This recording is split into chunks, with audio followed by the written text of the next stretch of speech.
en esta presentación. Lo primero, porque hayáis venido a la convocatoria. Segundo, porque este proyecto, el de Gregorio Prieto, una mirada personal, es un proyecto especial para nosotros, ¿no? Para la Fundación Gregorio Prieto, porque, como su título indica, ha sido la recopilación de testimonios personales, ¿no? Testimonios que no solo hablan de la obra del artista, de Gregorio como pintor, como fotógrafo, como grabador, sino de sus aspectos más personales, ¿no? Entonces, esto se inició el año pasado, digamos que no hemos podido acabarlo y se espera que podamos hacer algo más. Había como dos partes del proyecto, una en el entorno madrileño, que es donde Gregorio vivió después de su regreso del exilio en Londres, y otro aquí en Valdepeñas, ¿no? En Valdepeñas hemos recopilado de momento dos testimonios, dos entrevistas, una a Jesús Martín, el alcalde, y otra al poeta Joaquín Brotons.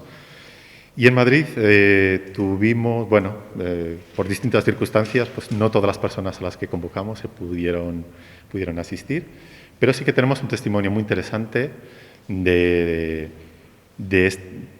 un panorama bastante abierto, ¿no? Que es, tenemos, el institucional, habla María José Salazar, que es la conservadora del Reina Sofía y también miembro del patronato de la Fundación Gregorio Prieto, habla la propia presidenta, Concepción García Noblejas. Tenemos también un testimonio, curiosamente, de un pintor, ya sabéis que Gregorio era amigo de los poetas, pero también de algunos pintores, en este caso es de Antonio López, un castellano manchego, con el que compartió muchas conversaciones sobre arte. Tenemos un testimonio también muy personal, que es el de Francisco, el portero del edificio donde vivía Gregorio, que fue la persona que a diario le llevaba el correo, le hacía recados, se preocupaba de si estaba bien de salud, de todo, ¿no? Era su persona más cercana, ¿no? En el día a día. Y luego también tenemos el aspecto periodístico cubierto por personalidades como Gabriel Elorriaga, que aunque luego fue político, senador y diputado por Castellón, pero empezó como periodista cultural, y otras personas como Miguel Fernández Braso, que también empezó como periodista cultural, acabó montando su propia galería, todavía en activo con sus hijos, Fernández Braso, en el centro de Madrid. Y ahí entramos en el último aspecto que ha quedado muy, muy cubierto, que es el de los galeristas, con los que Gregorio Prieto tuvo evidentemente una estrecha relación. Eugenia Niño, por ejemplo, que trabajó en dos galerías, en Galería Sen y Galería Esquiro, y con ella se inició en el grabado. Los dos juntos hicieron los primeros grabados de Gregorio Prieto. ¿Quién más? Leandro Navarro, que empezó en la mítica Galería Biosca, con la que Gregorio trabajó tan a menudo y expuso muchísimo, y él montó su propia galería posteriormente, que sigue en activo también con sus hijos. O galeristas como Antonio Navascués y Eugenia de Lucas, la prima de Juan Ramírez de Lucas, novio de Federico García Lorca, con lo cual se cierra ahí un poco el círculo de poetas y de amigos, amistades de Gregorio Prieto, que abrieron la Galería Edurne en el año 64, la primera galería de arte. Y bueno, pues todos estos testimonios nos dan una idea del Gregorio Prieto artista y del Gregorio Prieto humano, con anécdotas y comentarios sobre su personalidad y sobre su manera de entender la vida, el día a día, ¿no? Y creo que con esto os he hecho una breve presentación. Es más interesante ver los vídeos, que hablan mucho más elocuentemente que yo. Y si tenéis alguna pregunta, pues la hacemos o la hacéis después o como queráis. Nada. ¿Cómo se va a poder disfrutar de los testimonios? Los vídeos se van a ir subiendo a la web de la Fundación, a la página web de la Fundación, cada 15 días. Los hemos distribuido, un poco intentando alternar testimonios más personales con otros que han quedado más profesionales. Y pues esto, en los próximos meses iremos mostrando 10-12 vídeos. Este es el orden que va a ser. Hemos sacado a la venta parte de los catálogos que tiene la Fundación, que tiene el museo, de los últimos años de las exposiciones que se han ido realizando, así como de los grabados que solemos tener a la venta siempre. Y durante un mes van a estar a un precio especialmente reducido. Va a ser una promoción solo en este mes, pues por motivos también tanto de la pandemia y una búsqueda un poco de tener el museo en parte abierto, aunque solo va a estar esta parte accesible, pero para que la gente de Valdepeñas o de alrededores pueda comprar y regalar arte en Navidad y así no comprar siempre aparatos electrónicos y cosas así. Y que sepáis que van a estar los precios muy, muy reducidos y que os animamos a que vengáis a comprar y a disfrutar de lo que tenemos expuesto. En aquella época bastante insólito. A mí me parece que eso es una inspiración enorme, una inspiración y un instinto para la pintura, para captar imágenes oníricas, misteriosas, que tienen que ver pues, con lo que él vivía. Yo creo que el Gregorio era el artista más profesional de la fiesta de todo su época, y luego, como él era narcisista, él nunca tuvo problemas de su manera de ser. Por la cuestión homosexual, él no entraba a fondo en eso, pero nos decía, yo me tengo que defender. Su época, pues la homosexualidad podía ser pecado, pero él nos contaba una cosa que tenía que ver con ello. Los arcángeles no tienen sexo, entonces eran sus protectores. Era amigable y era muy culto y se podía hablar con él de todo. De sus admiraciones, sé que admiraba los clásicos. Cuando hablaba, por ejemplo, con entusiasmo de Zurbarán, pues eso. Gregorio Prieto pertenece a la generación del 27, la generación de los poetas, ¿no? Y no solo pertenece, sino que a mí forma parte integrante de ese grupo, ¿no? Como pintor. Y yo creo que ese mundo poético que desarrolla en el año 27, en torno al año 30, ese mundo, esa poesía se adentra en Gregorio y se traduce a sus pinturas, busca la poesía, busca la sensibilidad, la exquisitez. Nos hablaba de sus estancias en Roma, en Grecia, nos enseñaba fotografías de esas que está lleno de abejas. Todas esas cosas las conocimos aquí directamente por él. Aquí nos parece un mundo fascinante porque no conocíamos esos personajes de esa época.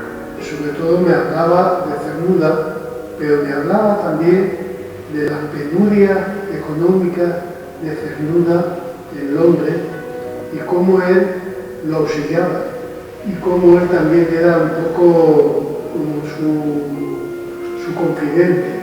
Luis Cernuda le asombraba, como en sus tiempos de Inglaterra, decía, me asombra como Gregorio Prieto coge una hoja dentro de un saco, embarrada, la coge, la mira y se la lleva a casa, se mete en su estudio y hace un cuadro maravilloso. Hizo obras muy importantes en la época de Roma y Grecia. Hizo esas columnas y esas ruinas, Taormina y todo eso que eran fantásticas. Porque los cuadros de Gregorio siempre tenían una parte poética. Es decir, se veía siempre una figura, un marinero, una mujer, una pareja, lo que fuera, incorporar con columnas y con ruinas y con todo eso. Entonces, todo eso fue una sorpresa en la pintura. En el año 1937 es de precio universal y se elige cuidadosamente en ese momento a todos los artistas más importantes de este país para que estén representados en el pabellón. Allí Gregorio estuvo con este magníficos maniquís que es el futurismo, el surrealismo. O sea, él forma parte de esa potencia de aquel tiempo española que estaba en la vanguardia, que eran transgresores, que este fue un gran transgresor, un inventor, un atrevido, un verdadero, porque era de una verdad, pues los desnudos, los cosas, digo, bueno, con una imaginación impresionante, con pues eso, un pulso de época. Yo pienso que después de la guerra él ya no es así, es la misma persona, pero yo creo que a todos les hizo, a todos, ese encanto de la vida, yo creo que fue como una pedrada sobre todo eso. Son momentos y años muy complicados, muy difíciles. Ya no podía ser nada igual que antes. Entonces el paisaje era algo que estaba permitido. Y en ese meterse, en ese adentrarse en ese mundo, Gregorio se deja llevar quizá por los recuerdos, porque a todos nos pasa que volvemos a nuestra infancia, a nuestro mundo muchas veces, y recurre reiteradamente a sus molinos, a sus paisajes. Era un pintor muy fiel a su tierra, ¿no? Y Gregorio Prieto, la pintura de estos paisajes, de molinos y de pueblos mancheros, ¿no? Y dentro de eso también hay que encuadrar a Gregorio Prieto como un potenciador de la personalidad, del paisaje y de la humanidad de la Mancha. Él vivía tenía su dormitorio y todo en una, y luego todo con cuadros, y todo lo otro era una nave. Una nave era todo, yo recuerdo perfectamente de ello. La obra, mientras no desaparezca, siempre habrá gente que llegue allí y lo vea con atención y con gusto todo el trabajo de Gregorio. Él, como el resto de otros grandes creadores, creo que llegará un tiempo en que, bueno, pasado todo esto, serán reconocidos y alcanzarán su punto de interés, que no es otro que ser uno de los creadores importantes, representantes de los años 30.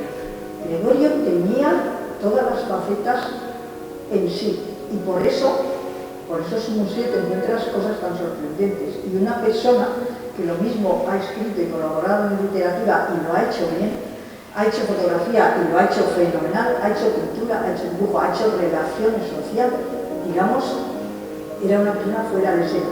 Tiempo, desde luego ha aportado a esta localidad una difusión espectacular. Se va a recuperar su obra más allá de donde la tenemos hoy, no tiene para la menor duda.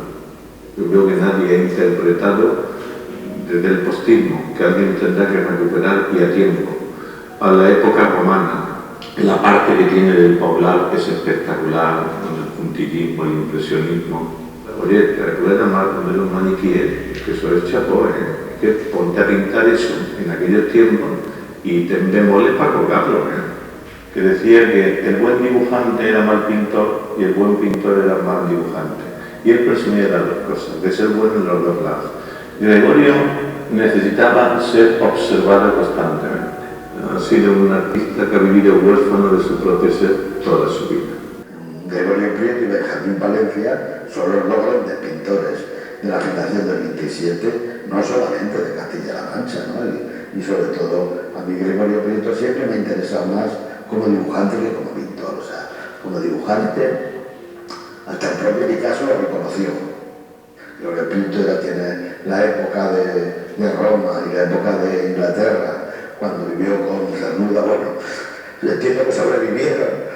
Y esos dibujos son impresionantes, esos dibujos de, por ejemplo, mi íntimo amigo Luis Antonio Villena, el poeta, tiene uno de los grabados de los remeros. No sé si sabrá que planeó hasta su entierro, ¿no? Quería que se lo escenificaran en vida, porque además fue un hombre que vivió para la eternidad.